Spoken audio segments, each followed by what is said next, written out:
Greetings everyone.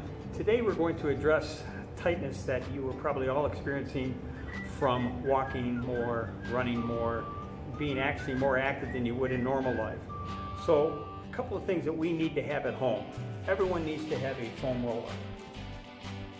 They come in 3-foot sizes, 16 inches, and then you also need one that is a half of a 1-foot foam roller. I'll show you how to use these in a second.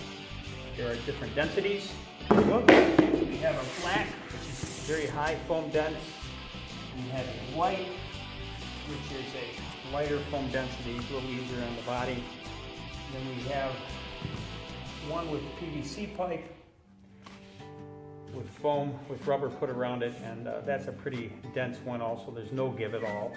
And then we have one we've dubbed our Game of Thrones. You can see the knobbies on it. This is for the thicker portions of your muscle mass, such as your hamstrings and your glutes. And I will be demonstrating those quickly and all of that. We also need to have in your arsenal a PVC pipe, a tennis ball, or a lacrosse ball, and a lacrosse ball I recommend. And then, or just a rubbery ball that's a little more soft density. They have specialty items for your feet. This is what these are all for, to keep your feet pliable. We have a specialty item you can buy just for your feet. I also use a dumbbell. Doesn't move, but it applies great pressure, and it can get a lot done in a short period of time. So the first thing you're going to do is we're going to make pliable your feet. So I'm going to adjust my little camera here. Great. First off, everything here you need to do barefoot or stocking foot. I like stocking feet, or you can go barefoot just because it has the opportunity to dig deeper. The shoe just softens the blow. You just can't get the same effect. So you can do it from a standing position. Taking your ball, I use a foam roller for my balance, and I just roll out my foot. Kind of see, you roll front to back. If you were a beginner on this, definitely use a tennis ball. You don't want something too dense, just because it will be impossible to do. It's just too difficult. We have you roll up and down, toes to heel, back and forth, do that about 10 times. And then what I like to do is stop right before the heel. You'll feel that little pocket right there. And then just apply some downward pressure and go lateral, side to side. Perfect. Spend time doing this. Get this going. Beautiful. And you can roll it up. You can just at the ball of the foot and drop that heel down to the floor, holding that position. Now if I use a more dense ball, like a lacrosse ball here, then that is going to be even more uncomfortable, I should say. And then you can get that roll, just don't apply too much pressure.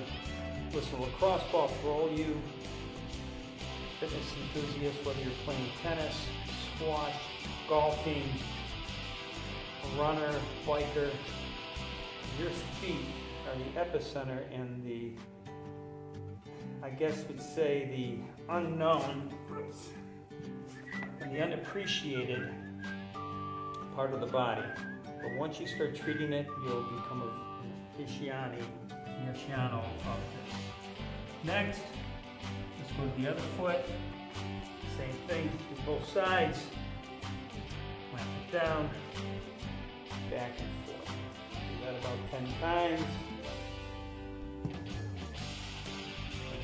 This is a hunting expedition, you guys. Find that soft tissue that is very uncomfortable, and you need to address it, because that tightness just means there is tension that we need to release, because it can manifest into other anomalies in your body and symptoms. You can cause actually the plantar fascia runs all the way up that foot from the ball of the foot, the big toe down to the heel and up into the heel. And you can develop plantar fasciitis. And that's not easy to cure. I'll show you how to avoid all that, especially with all this walking. Alright, we get that. Again, we can drop down at that heel, go lateral, back and forth. Beautiful. Now, if you don't have a lacrosse ball and you don't wish to invest in one, I like to use a PVC pipe that I have, and I just roll that back and forth. Again, this is very, very dense. There's no give. Your foot is going to give. But I'm telling you, the more difficult, the more hard the surface, the more you will reap the results. And honest, you guys, keep the pain level at about a 7. Never go to a 10. At 10, you'll rebel and you'll just stop and you'll quit and you'll be unaffected. So back and forth, and I use it all. I'll go back and forth, and I can definitely tell I sprained my right foot years back, and that side is always tighter. I'm always addressing it a little more. Alright, next we need to stretch your hands, your calves. We're going to move up the food chain into the wrist, into the ankle, to the foot. So, get onto your half foam roller. I put both feet down. I hold this, and this is 2 30-second holds. So, you just count it out. Most people don't spend time doing this. You can do this throughout the day. It doesn't have to be right after your walk. I almost like to do the massage after the walk and then do the stretching after. A little later, once everything starts to tighten up from the rest and recovery. Here, make sure your butt cheeks are staying tight. You should be able to stand up perfectly straight. You'll feel this radiate all the way up the hamstrings and right up to the rear end and low back. Great. 30 seconds. Rest for a second, come off of it. Give yourself about a 15-second break. And then move right back into that stretch. Come from there. Each time it should become a little easier. Awesome. Get that going. If you do not have a half foam roller, of course you can use a dumbbell. You probably end up doing just 1 foot at a time, and then from there, stand up straight. You can put a towel over this to ease the stiffness on it. And I also, when I'm done, is I'll come down and I'll find a hot spot on my foot and I'll apply downward pressure.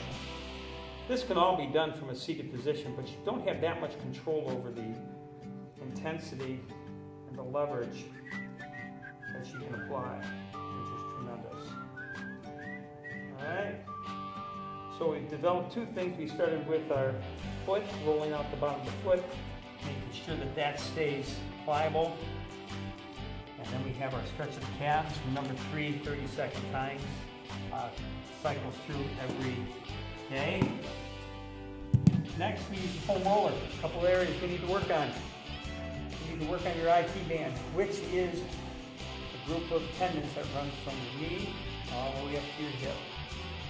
It's a very shallow muscle base on the side, so this one seems to hurt more than the larger muscle groups such as hamstring, just because you're pressing against the bone.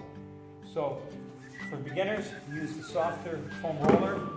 And I'm going to move a couple things out of the way here. Give myself some space. Pardon my noise making.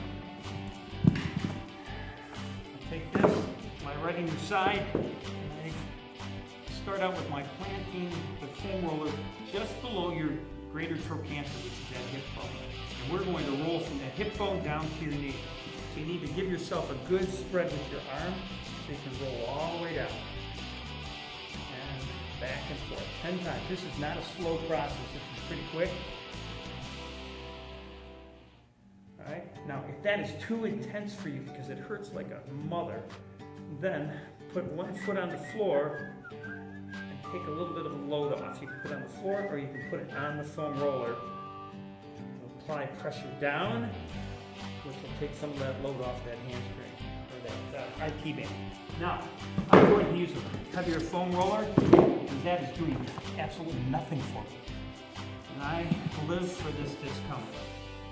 All right. There we go. So we make that 10 times.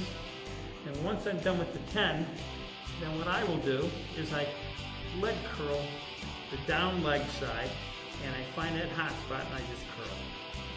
Do that about 4 times. And again, we're on that expedition. You were trying to find that hot spot that hurts like a Dickens. And roll on closer down where you find another hot spot, and then just curl it. And again, I'm trying to position myself so you can see.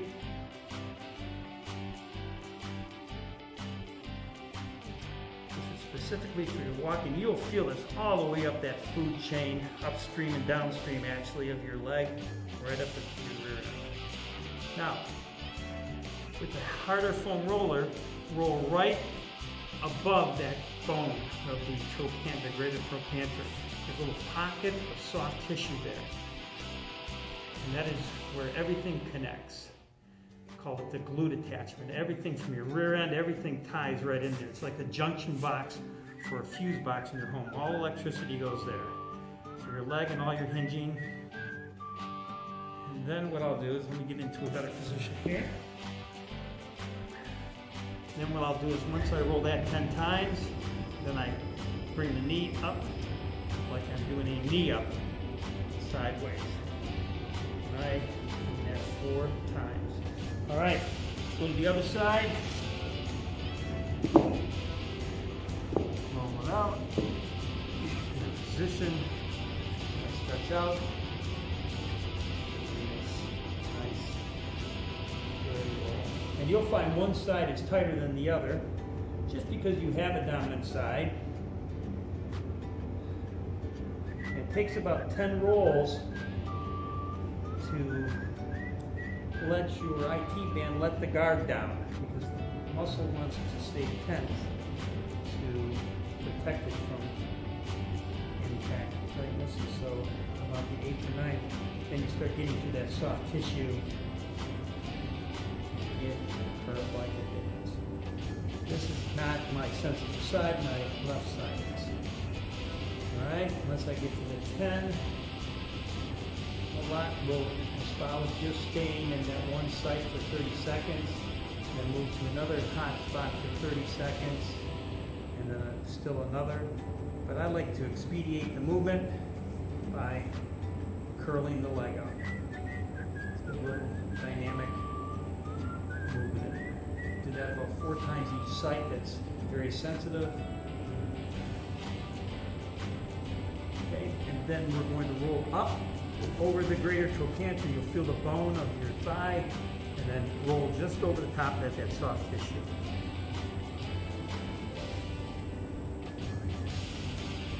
Obstacles out of the way, so I can get this done correctly. All right, and then you just draw that knee up.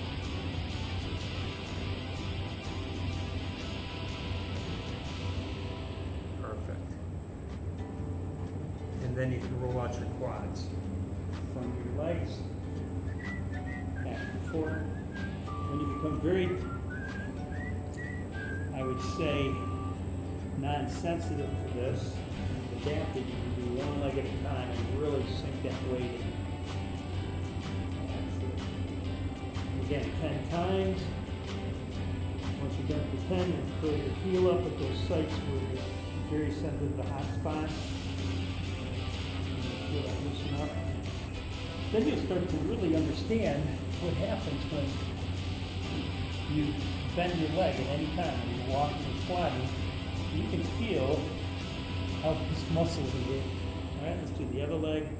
So I'm going to get a lot of impact on there. And again, my right leg, for some reason, the quad is tighter than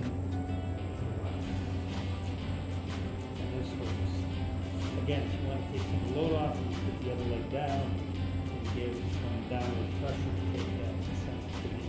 Again, we're trying to deal at a scale of 1 to 10, keep it at about 6 or 7, and then curl both sides. If you don't feel like doing the whole routine at one time, it takes about 10 minutes, then only do one modality at a time. Right. And then you can use your hamstrings.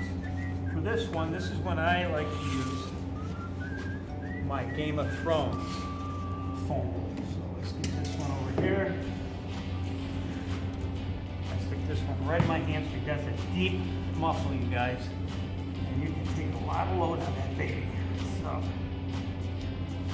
forward.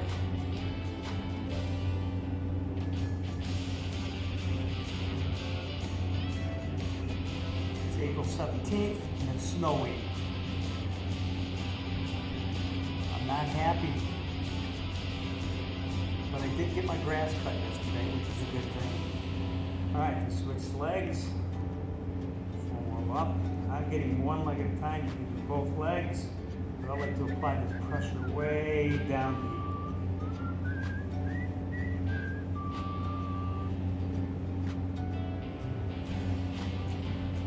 All right, a couple more minutes or seconds. Let's say 20 seconds. Again, you can spend as much time on this as possible. I love putting these foam rollers. I have one around my house. I have 5 foam rollers. Varying intensities. My wife likes the real soft one. She's moving up to the more dense. But I have this right in front of my television. Down in a little modified fitness room. Here, of course, we have 30 or 40 foam rollers. All right, now, next, we softened up all that tissue. Now we're going to just do our quadricep and our hip flexor stretch, or psoas. So. You can use this is what we call a couch stretch. You can put your foot up on a couch. I put a little pad down here because this is a hard foam roll. Drop that knee down. Position, lunge, and then I can fold this posture here. Try to stay as upright as possible. Most of you will start here because it hurts very badly. But the intensity, once you start to loosen up, you'll feel that stretch. If you feel this moving to your lower back, then try to tighten up your butt cheek, and that will engage this, and disengage your pelvic tilting that's going on. That's what's causing the issue. And this is one you want to spend time on. You're camping out here. This is a 2-minute gig. And again, keep it at about a level 7. And as soon as you're comfortable with this, you take it back a little bit more, sink into it. It's a wonderful recovery. This is a great recovery day routine. It's kind of my recovery day. Here, now I'm feeling that stretch really give way here. See, I'm getting closer to my heel. The goal is not to get to your heel. The goal is to keep your pelvic level. We don't want it to default this way. We're trying to bring forward. There's many ways of hitting this hip flexor, but I'm telling you guys, this is the most effective. If you're really good, you can put your knee against the wall, bring your foot up so your foot is flat this way. That is the next level. All right, let's switch sides. I'm going to move this over here so you can kind of see. Good. Come on down. Sorry. Technical difficulty here. From here. And up. Now for me, for you guys that have had knee replacements, I've had a partial knee replacement on this, and you can kind of see how I am. There's not much of a difference in my flexibility. Now I can't get my knee all the way up, close to the chair or the bench or the couch or the wall, but I can definitely keep this, my torso up, and I can feel the same stretch. So you're attempting to get that. Now remember that if you can get this kind of a stretch, you're doing pretty good on a knee replacement. But for everyone else, again, camping out here, enjoying this. The only reason I do enjoy it, you guys, is because I know the results. It's one of those great routines and exercises that reap benefit. Squeezing into this a little more.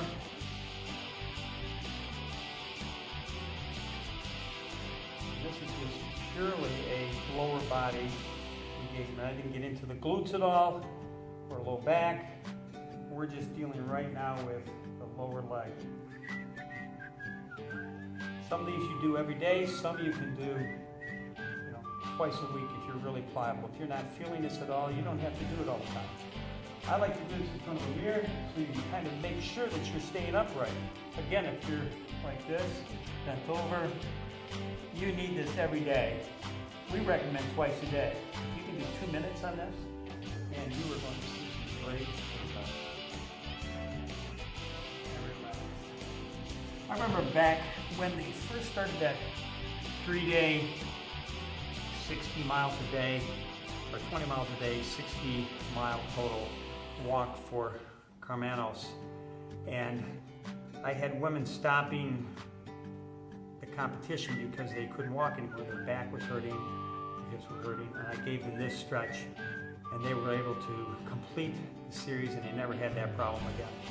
So anyway, have a great day. I will talk to you on the next episode. Be good, be safe, and eat well, and move often. Bye.